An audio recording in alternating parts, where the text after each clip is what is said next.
alarm blares, you mutter to yourself, "Why did I set it so early?" While brushing your teeth, you think, "I need a haircut." Unless, rushing out the front door, you reach for your keys and realize they're not there. Frustrated, you shout, "I can't do anything right!" just in time to notice your neighbor. Being caught talking to yourself can feel embarrassing, and some people even stigmatize this behavior as a sign of mental instability. But decades of psychology research show that talking to yourself is completely normal. In fact, most, if not all of us, engage in some form of self-talk every single day. So, why do we talk to ourselves? And does what we say matter? Self-talk refers to the narration inside your head, sometimes called inner speech.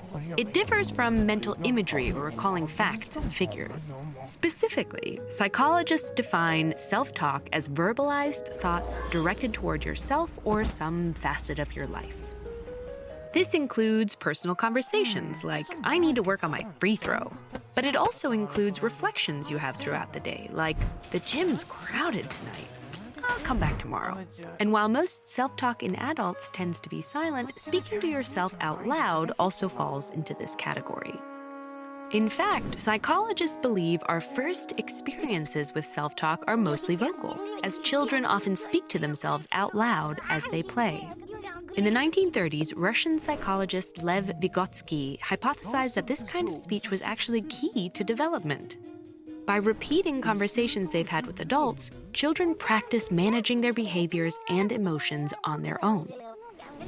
Then, as they grow older, this outward self-talk tends to become internalized, morphing into a private inner dialogue. We know this internal self-talk is important and can help you plan, work through difficult situations, and even motivate you throughout the day. But studying self-talk can be difficult. It relies on study subjects clearly tracking a behavior that's spontaneous and often done without conscious control.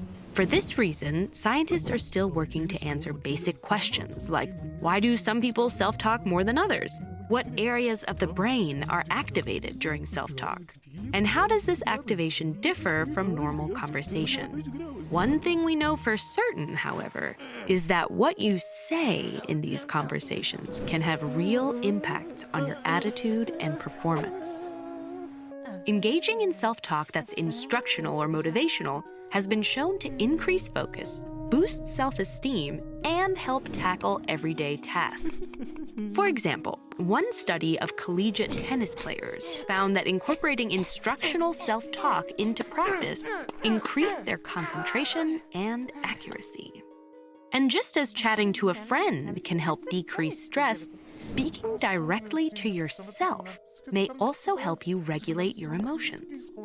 Distanced self-talk is when you talk to yourself, as if in conversation with another person. So rather than, I'm gonna crush this exam, you might think, Caleb, you are prepared for this test. One study found that this kind of self-talk was especially beneficial for reducing stress when engaging in anxiety-inducing tasks, such as meeting new people or public speaking. But where positive self-talk can help you, negative self-talk can harm you. Most people are critical of themselves occasionally, but when this behavior gets too frequent or excessively negative, it can become toxic. High levels of negative self-talk are often predictive of anxiety in children and adults, and those who constantly blame themselves for their problems and ruminate on those situations typically experience more intense feelings of depression. Today, there's a field of psychological treatment called cognitive behavioral therapy, or CBT, which is partially focused on regulating the tone of self-talk. Cognitive behavioral therapists often teach strategies to identify cycles of negative thoughts and replace them with neutral or more compassionate reflections. Over time, these tools can improve one's mental health. So the next time you find yourself chatting with yourself, remember to be kind. That inner voice is a partner you'll be talking to for many years to come.